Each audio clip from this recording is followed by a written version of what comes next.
Hi, everybody. Welcome to Math with ACE. We are focusing on statistics today, and we are talking about how you interpret the slope and the y-intercept.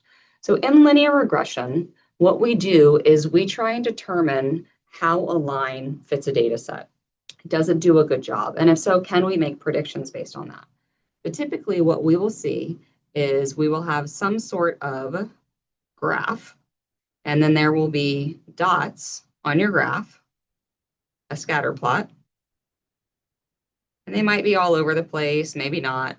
But what the computer will do for us is it will generate a line that best fits the data, that minimizes the sum of squares, the distances of the points to the line.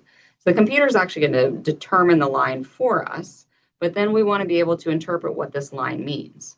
And so let's say I have a situation here where I'm talking about miles driven and price. We're talking about Ford F-150s and how the miles that you drive on the in the car or in the truck impacts the price of the vehicle.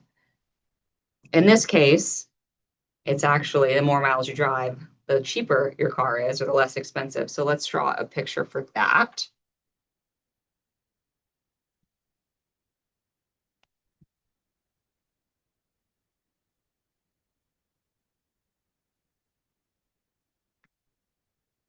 And let's imagine we have data that go around. But in this situation, on our x-axis is the miles driven. And think about that. Actually, I want to call this distance.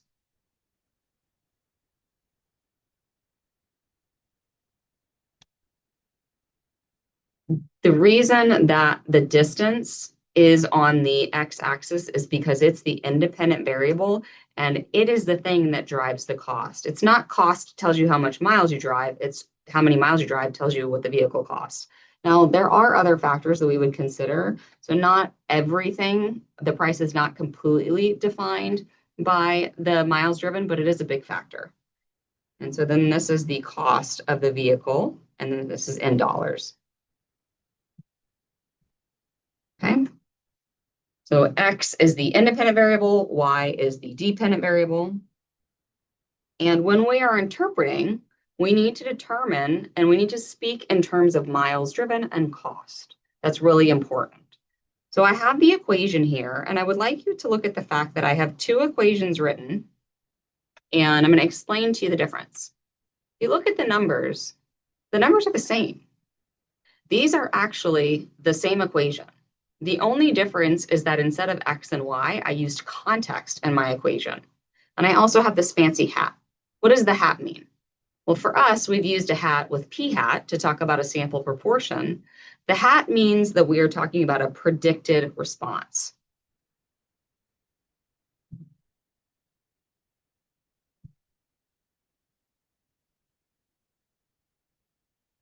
It is what our model predicts. So it's really important that you understand that this is a prediction, not a fact. It is what our model predicts based on the data that we have.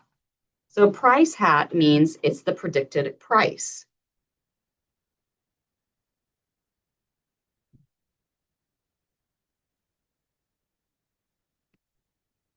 And price is the response variable. So it's just giving context and using price instead of Y. We know that X is the distance driven in miles, and we know that the Y is the cost in dollars based on the information that we've been given. So for X, we could say distance driven, and for Y, we could say price based on the information we're given. Ask yourself which one is the slope and which one is the intercept. Now remember, the key is the slope is always with the independent variable. Slope is always next to X. The slope and X go together. And then that means the intercept is the number that is the constant without a variable. The slope that we have here is 0.1629. We do not take the X with it. The X is the independent variable. Slope is just a constant number. But notice that this equation says minus, which means that our slope is negative. And it's reflected by the fact that our graph is decreasing to the right. That's very important. So slope is rise over run. So if we think about rise and run, which is the change in y over the change in x. Well, what is y? Y is the cost in dollars.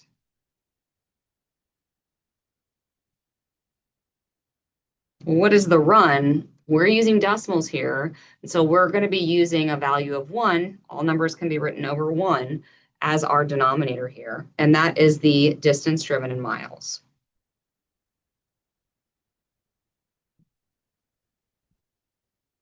So now we have the y variable cost, its unit of dollars, the x variable of distance driven, the unit in miles, and we have the numbers. So the way that we interpret this as we talk about how much our model is predicting is going to increase or decrease based on the information that we have. Okay. Our interpretation needs context, it needs units, it needs variable, and it needs numbers. So our model predicts. And the reason that we say our model predicts is because this is a prediction based on the data that we have. It's not a certainty across the board. It is based on the data that we have. Our model predicts what's happening? Are we increasing or are we decreasing? Our slope is negative, so our model is predicting a decrease as we drive more miles. So our model predicts a decrease of how much? How much are we decreasing? We're decreasing 1,629.1629. So 1,629 ten thousandths is the way that you would mathematically say that. But we're predicting a decrease of 0.1629. I'm not decreasing a negative. So I have a negative here, but the negative is denoted by the decrease. So because of this, we are saying a decrease. And because of this number, we're saying this. And a decrease of what? That was cost in dollars. So our model predicts a decrease of $0.1629 in cost. And when is that happening? That's happening for each additional distance or for each additional mile driven in distance.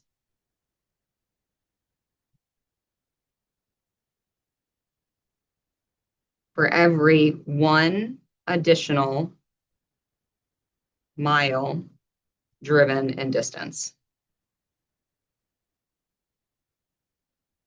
Okay, and 1 comes from here. So now it's important to note that we're talking about it's a prediction. You have the value of the slope. You have the value of 1 because it's happening for every 1 unit increase in x. You have the x variable and the y variable in context, and you have the units of the x variable and the units of the y variable. So our model predicts something's going to happen. You either increase or you decrease for every slope value based on every 1 additional increase of whatever your unit is for x. So you're talking about the rate of change. What's happening? Are you getting bigger? Are you getting smaller? Are you increasing or are you decreasing? That's what you're telling me. Where do we start? So we have this slope, this rate of change, but where do we start for this equation? That is our y-intercept. And our y-intercept is our starting value. What's the price of the car if you've not driven any miles? So before we start putting miles on our truck, how much is it going to cost? So that is 38,257. How do we interpret? So this was the interpretation of slope and interpretation of the y-intercept.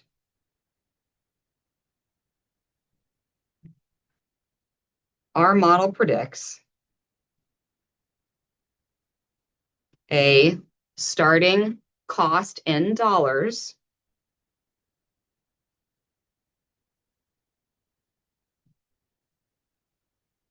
of 38,000. What was it? 38,257. So $38,257. So when are we having that? When we have driven no miles. When 0 miles have been driven. Okay.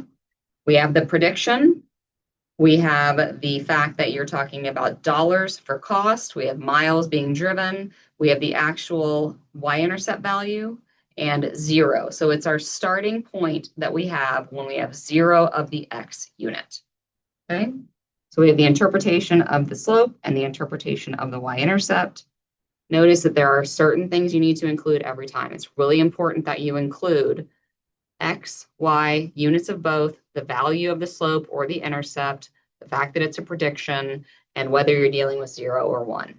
Because we're talking about an increase or a decrease for every additional x unit, and we're talking about a starting point when we have no x units. Okay, hope this was helpful. Thanks for watching.